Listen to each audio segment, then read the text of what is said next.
Muito bom dia a todos. Estamos aqui uma vez mais para falar sobre o Evangelho no Lar. Na lição de hoje, capítulo 12, é a segunda parte da lição Restituir o Bem pelo Mal. E antes de fazermos então a nossa leitura e as nossas considerações, vamos fazer aqui a elevação de hoje, que é em prol de todas as crianças que se encontram em orfanatos e de todos os idosos que se encontram em asilos. Vamos lá.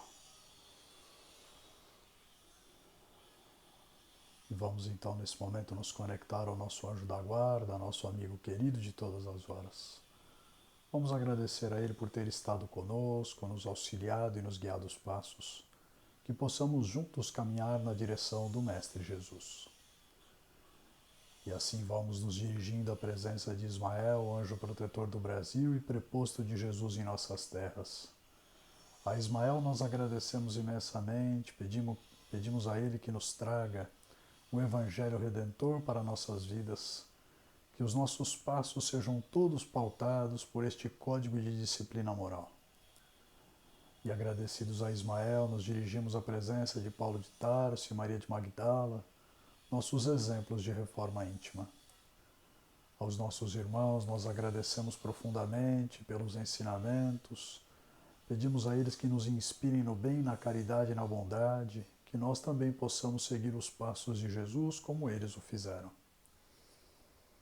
Agradecidos a Paulo de Tarso e Maria de Magdala, nos dirigimos à presença da Mãe Santíssima Maria de Nazaré.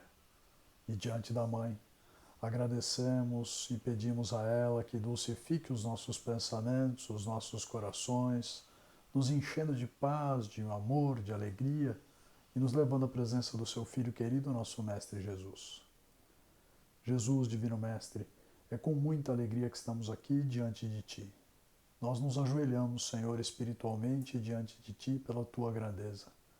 Agradecemos pelos Teus exemplos de amor, de paz, de harmonia.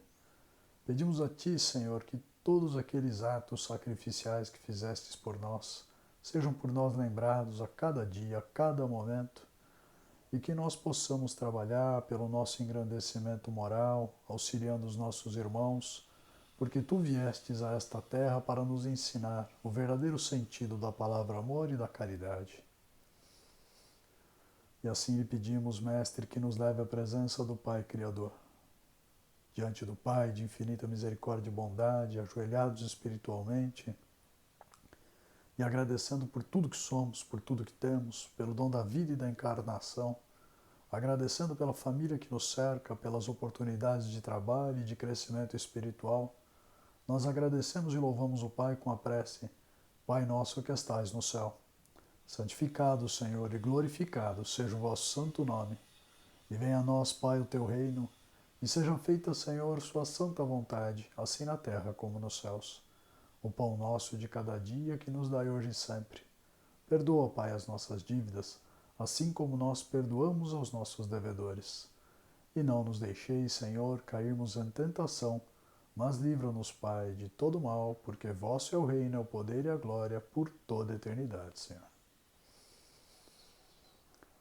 E nesse momento, agradecidos que estamos ao Pai Criador, a Jesus e à espiritualidade maior, a todos os nossos guias, mentores, protetores, anjo da guarda, nós pedimos que muita luz, muita paz, muito amor chegue ao coração das crianças que sofrem nos orfanatos. Que os pequenos possam ser conduzidos e tomados conta por aqueles que têm boa vontade e bom coração, e que possam ser colocados em caminho de crescimento espiritual, sabendo que são protegidos sempre pelos amigos e mensageiros de Jesus. Que muita luz, muita paz e muito amor invada também as casas de repouso, os asilos, chegando ao coração de todos os anciões, que eles possam se fortalecer na palavra amiga de Jesus, lembrando-se de que o Espírito é eterno e de que todo sofrimento é passageiro, pois um dia regressaremos ao plano espiritual e lá teremos a nossa oportunidade de reencontro com os nossos familiares, entes queridos, e estaremos novamente em rota de crescimento espiritual. Graças a Deus e graças a Jesus. Bom, então vamos fazer aqui a lição da lição de hoje, a leitura da lição de hoje. Restituir o bem pelo mal, é a segunda parte. Diz o seguinte: amar os inimigos é um absurdo para o incrédulo, aquele que não crê. Aquele para quem a vida presente é tudo. Não vê em seu inimigo senão um ser nocivo perturbando sua tranquilidade. E do qual crê que só a morte o pode livrar. Daí o desejo de vingança. Não tem nenhum interesse em perdoar, se isso não for para satisfazer seu orgulho aos olhos do mundo. Perdoar mesmo, em certos casos, lhe parece uma fraqueza indigna de si. Se não se vinga, não lhe conserva menos rancor e um secreto desejo no mal. Para o crente, mas para o espírita, sobretudo, a maneira de ver é diferente, porque ele considera o passado e o futuro, entre os quais a vida presente não é senão um ponto. Sabe que, pela própria destinação da terra, deve esperar encontrar nela homens maus e perversos, que as maldades das quais é alvo fazem parte das provas que deve suportar, e o ponto de vista elevado em que se coloca torna-lhe as vicissitudes menos amargas, venham elas dos homens ou das coisas. Se ele não se queixa das provas, não deve murmurar contra aqueles que delas são os instrumentos. Se, em lugar de se lamentar, agradece a Deus por o experimentar, deve agradecer a mão que lhe fornece a ocasião de provar sua paciência e sua resignação. Esse pensamento dispõe naturalmente ao perdão. Ele sente, por outro lado, que quanto mais é generoso, mais se engrandece aos próprios olhos e se acha fora do alcance dos golpes malevolentes do seu inimigo. O homem que ocupa uma posição elevada no mundo não se crê ofendido pelos insultos daquele a quem considera como seu inferior, assim como ocorre com aquele que se eleva no mundo moral acima da humanidade material. Ele compreende que o ódio e o rancor o alvitariam e o rebaixariam. Ora, para ser superior ao seu adversário, é preciso que tenha a alma maior, mais nobre, mais generosa.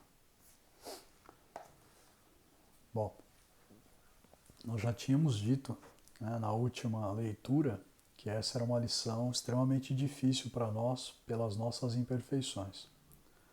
A lição de hoje, ela nos lembra uma vez mais sobre a necessidade de perdoar.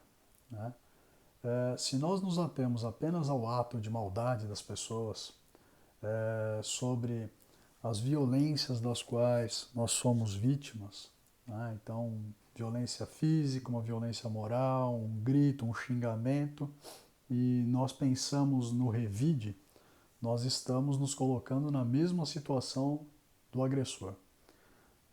Então, é mais ou menos aquela história do alguém matou, eu vou lá e mato também. Alguém gritou, eu vou lá e grito também. Alguém bateu, eu vou lá e bato também. Nós vamos estar nos rebaixando, tal qual a pessoa que praticou o ato inicialmente. Então é muito difícil, mas a gente precisa tentar colocar na nossa mente esse ensinamento do Evangelho que diz que o mal é a ausência do bem.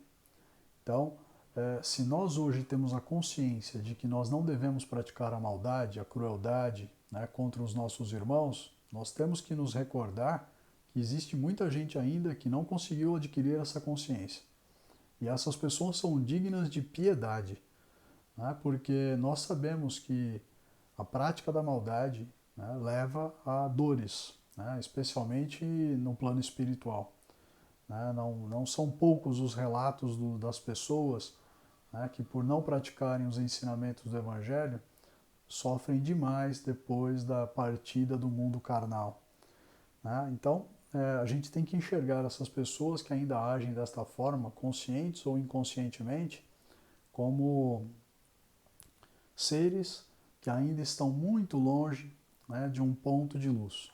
Mas, em contrapartida, aumenta a nossa responsabilidade, porque se nós sabemos que nós não devemos praticar a maldade, a crueldade para com os outros, e ainda assim nós o fazemos, se nós somos revanchistas, se nós somos vingativos, é sinal de que nós não nos distanciamos das pessoas que muitas vezes nós criticamos. Então, É uma lição muito difícil ainda para nós, seres imperfeitos, mas nós devemos tentar, no nosso dia a dia, evitar o confronto, evitar o revide, evitar a vingança, evitar a humilhação das outras pessoas, independentemente do que tenha acontecido conosco, né? Porque melhor é para nós fazermos uma oração pela pessoa, né? Como uma prova, uma demonstração mesmo de que nós já não estamos com a nossa mente cristalizada, parada no mundo material.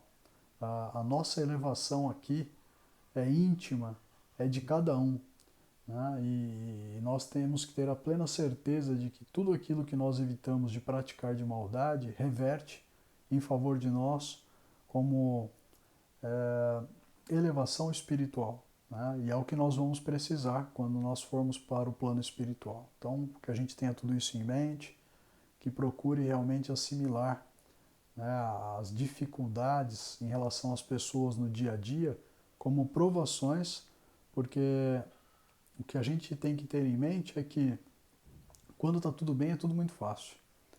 Quando se tem dinheiro em abundância, saúde em abundância, tranquilidade e paz em abundância, tudo é fácil, né? Para você dizer que você ama alguém fica muito fácil, muito tranquilo, né? A prova realmente é quando vêm as dificuldades, né?